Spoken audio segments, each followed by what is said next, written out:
शताब्दी वो अहम समय था जब भविष्य को नया स्वरूप देने वाली शक्तियों का उदय हो रहा था।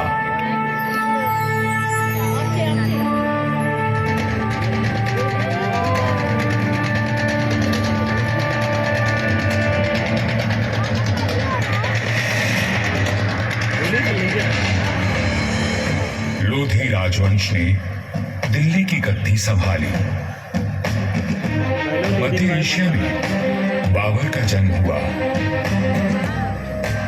और राठौड़ कुल गौरव राव जोधा जी ने मेहरानगढ़ दुर्ग की नींव डालकर जोधपुर नगर की स्थापना की।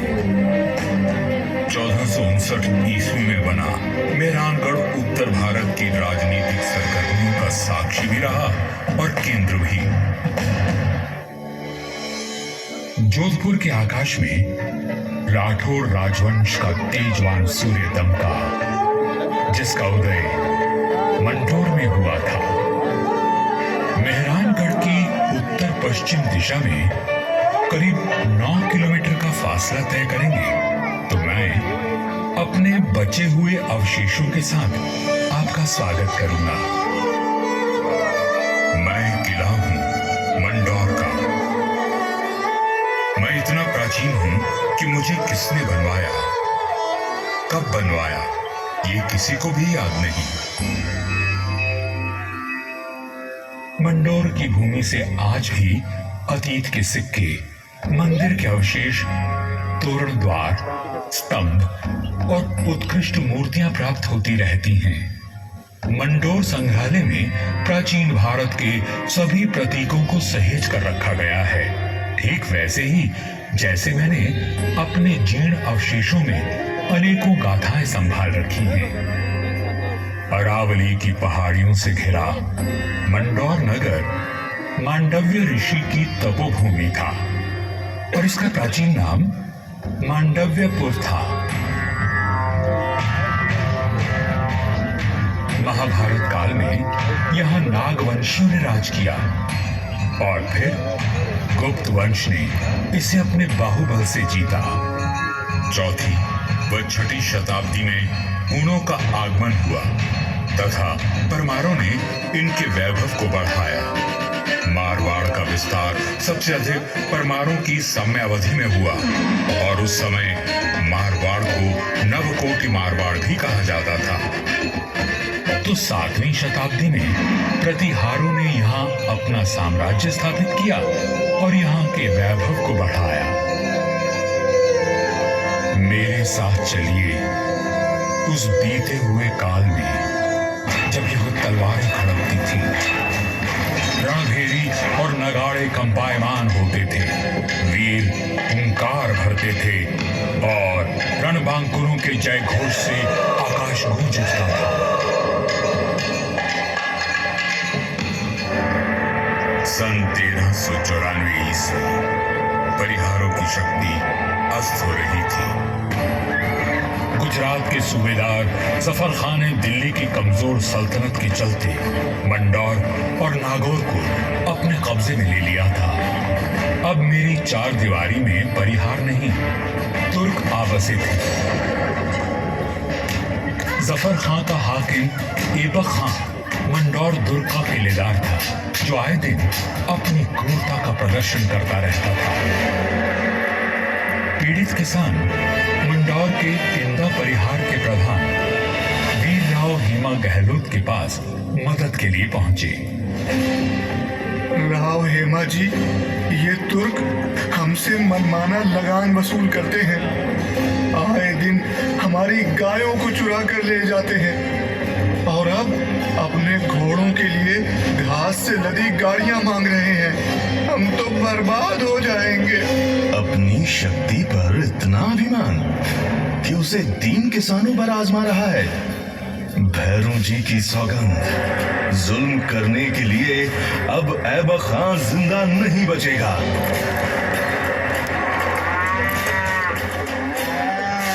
शक्तिशाली शत्रु से लड़ने के लिए बल और बुद्धि से वार करने की योजना बनाई गई।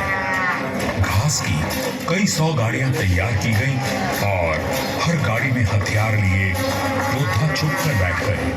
गाड़ियां जैसे ही किले के भीतर पहुंची, क्षत्रियों ने नारा लगाया, आयो लड़ो फतेह कर दो, आयो लड़ो फतेह कर दो।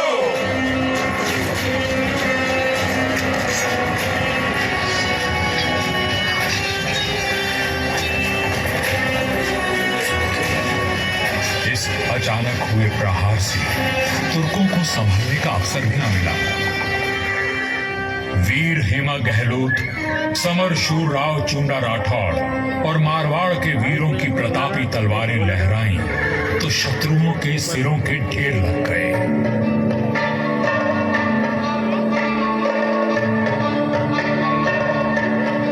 इसी जीत की याद में आज भी मंदौर में राव महोत्सव मनाया जाता है।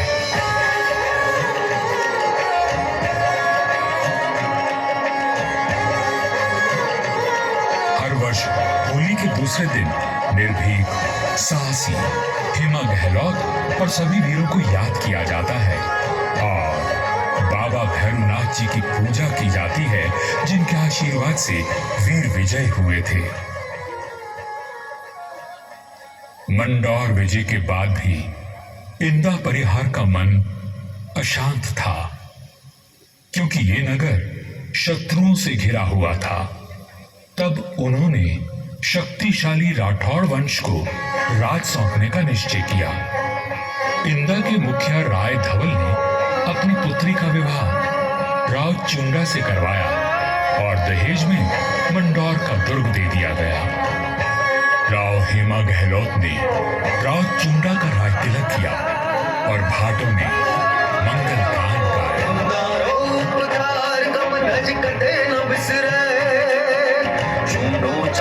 चाड़ दी मानो वरदाए जे इंदारो उपकार कम धज कटे न बिसरे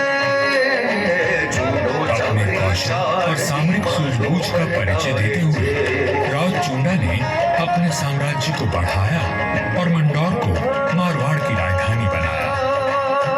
1423 में नागौर के युद्ध में राव चुंडा वीर गति को प्राप्त हुए और उनके पुत्र कान्हा के बाद राजदंड राव रणमल ने संभाला।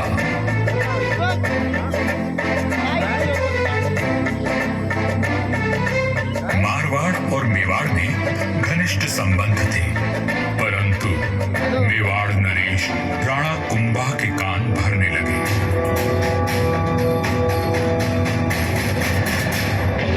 मुझे राम रणमल की नीयत ठीक नहीं लगती राणा। वो आपका राज हड़पना चाहता है। वह सिर्फ एक पक्ष को देखते हैं, दूसरे पक्ष से तो उनका कोई मोह नहीं। एक मधुर संबंध में संशय और अविश्वास का विष घोल दिया गया था। 1438 ईस्वी में राव रणमल अपने पुत्र जोधा के साथ चित्तौड़ के दुर्ग में था। रणमल को किसी षड्यंत्र का आभास हुआ और उसने बेटे जोधा को किले से बाहर भेज दिया। पिता की आज्ञा मान जोधा चित्तौड़गढ़ की तलहटी में पहुंचा। तभी एक डोम ने जोधा का ध्यान खींचा, जो एक दोहा गा रहा था।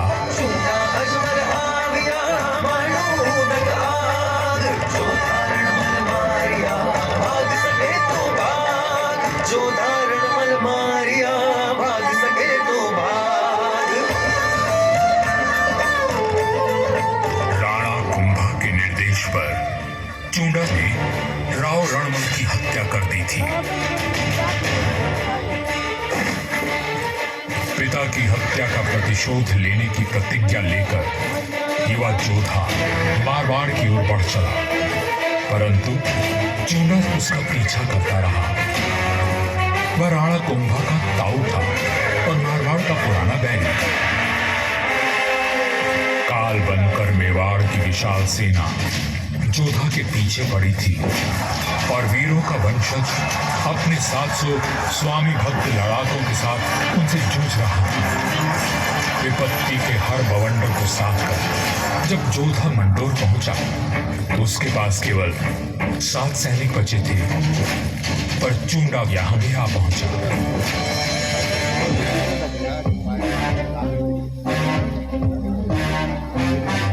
चूंडा बोला, मंडोर किले का कोना कोना छान मारो। रणमल ने मेरे भाई राघव देव को मरवाया था, मैं उसके वंश का नाश कर दूंगा। हुजूर, जोधा जांगलू प्रदेश की ओर भाग गया है। आप कहें तो उसका पीछा करें। रहने दो, वहां रेतीले टीलों में भटक कर वो खुद ही मर जाएगा। तुम राणा कुंभा के पास संदेश भिजवाओ, मंडोर पर अब हमारा राज है। पिता की निर्मम हत्या की पीड़ा और राज खो देने का अपमान लिए जोधा भटक रहा था। हर ओर शत्रु घात लगाए बैठे थे, पर जुझारू जोधा ने आस और विश्वास नहीं खोया। 15 वर्षों तक संघर्ष और अथक प्रयास करने के बाद जोधा ने दुर्भाग्य को जीत लिया। चूंडा की मृत्यु हो चुकी थी और मंडोर को राज जोधा ने फिर से जीत लिया था। समय बदल रहा था और देश पर विदेशी आक्रमणकारियों का संकट घिर आया था। ऐसे में एक दूसरे से लड़ने के बजाय मारवाड़ और मेवाड़ ने संधि कर ली।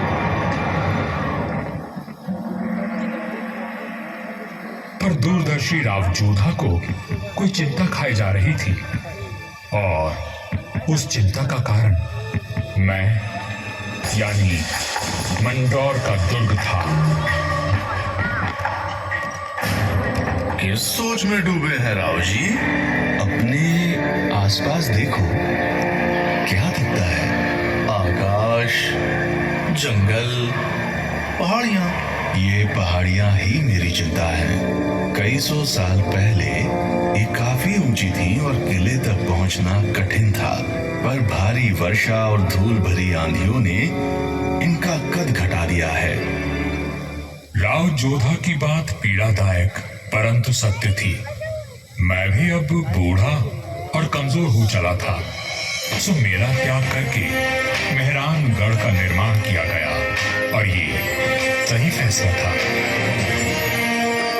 भारत में जब मुगलों का आगमन हुआ तो राठौड़ राजवंश ने उनसे सीधी टक्कर ली और हार माने बिना संघर्ष करते रहे। इस सब में मेहरानगढ़ ने प्रमुख भूमिका निभाई। जोधपुर का इतिहास प्रेरणादायक वीर गाथाओं से भरा हुआ है। त्याग और देशभक्ति के कीर्तिमान स्थापित करके इतिहास में अमर हो जाने वाले वीरों ने जोधपुर का सर सदा ऊंचा रखा है।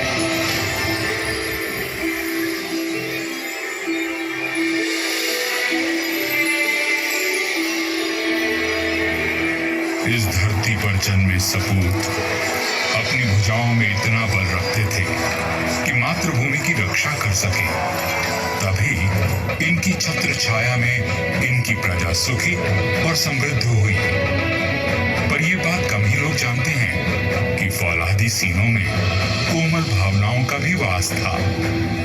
राजधर्म का पालन करने वाले तलवार के धनी इन रणधीरों के मन में नवसृजन और कला के प्रति प्रेम भी बसता था, जिसका प्रमाण आज भी उपस्थित है और इस धरती का सौंदर्य बढ़ाता है। महाराजा अजीत सिंह जी को उनकी सृजनात्मक ऊर्जा और निर्माणों के लिए याद किया जाता है। उन्होंने देवी देवताओं की साल, अजीत पुल, मय पुल और एक खंबा महल बनवाया एवं भेरू बावड़ी और भेरू मंदिर का जीर्णोद्धार करवाया। उन्होंने अपने पिता महाराजा जसवंत सिंह जी के भव्य देवल का निर्माण भी करवाया, जिसके विशाल स्तंभों एवं गर्भगृह का अलंकरण दर्शनीय है। सभा मंडल का दृश्य पौराणिक आख्यानों का स्पष्ट दर्शन देता है। प्रस्तरों पर उत्कीर्ण भाव भंगिमाएं शिल्पकला का श्रेष्ठ उदाहरण है। महाराजा जसवंत सिंह जी द्वितीय ने मंडौर को दर्शनीय बनाने पर विशेष ध्यान दिया। उन्होंने मंडोर बाग में 100 से अधिक प्रजाति के वृक्ष लगवाए जो उद्यान की अहमियत को और अधिक सुंदरता प्रदान करते हैं।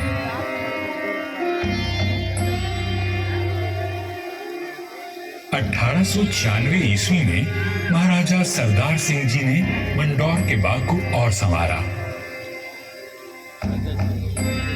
महाराजा उम्मेद सिंह जी के समय 1923 और 1947 के बीच मंडोर उद्यान को आधुनिक रूप देने हेतु कई कार्य करवाए गए, जैसे नागादरी नहर का जीर्णोद्धार, देवलों व महलों के पास सुंदर बाग विकसित किए गए।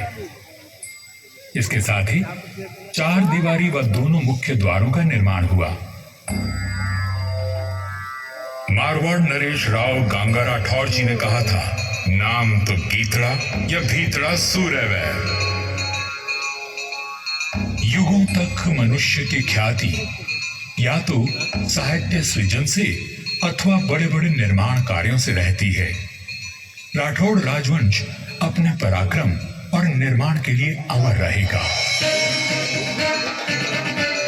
मंडौर में स्थित थड़ों एवं देवलों पर बनी अद्भुत मूर्तियां शिल्पकला की नायाब मिसाल हैं। मारवाड़ के सर्वाधिक शक्तिशाली नरेश राव मालदेव जी से लेकर महाराजा अजीत सिंह जी के देवल आज भी सुंदर नक्काशी एवं बेजोड़ वास्तुकला की छाप छोड़ते हैं।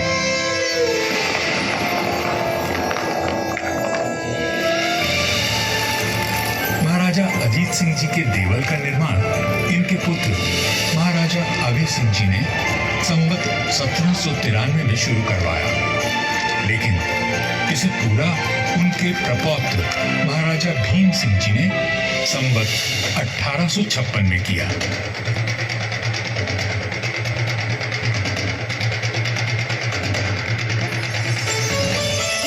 यह राजस्थान के समस्त देवलों में न केवल भव्यतम है, बल्कि अपनी कलात्मकता को सहेजे तत्कालीन शिल्पकला का विलक्षण उदाहरण है। 4 भव्य द्वारों एवं 4 सभा मंडपों से सज्जित यह देवल शैव धर्म की महत्ता को दर्शाता है।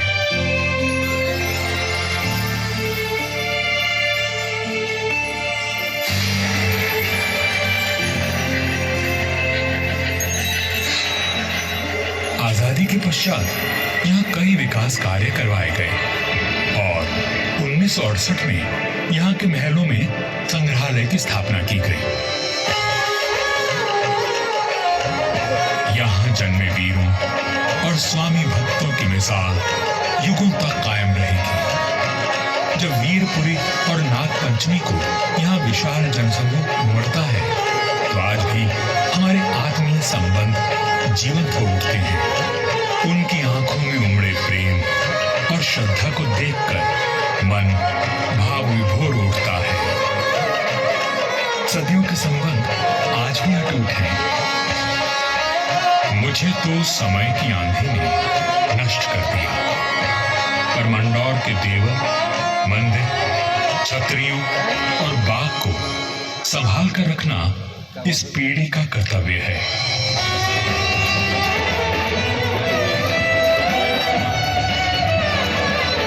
मंडौर दुर्ग है साक्षी, करता गौरव गान, कैसे कैसे वीर हुए, थी कैसी उनकी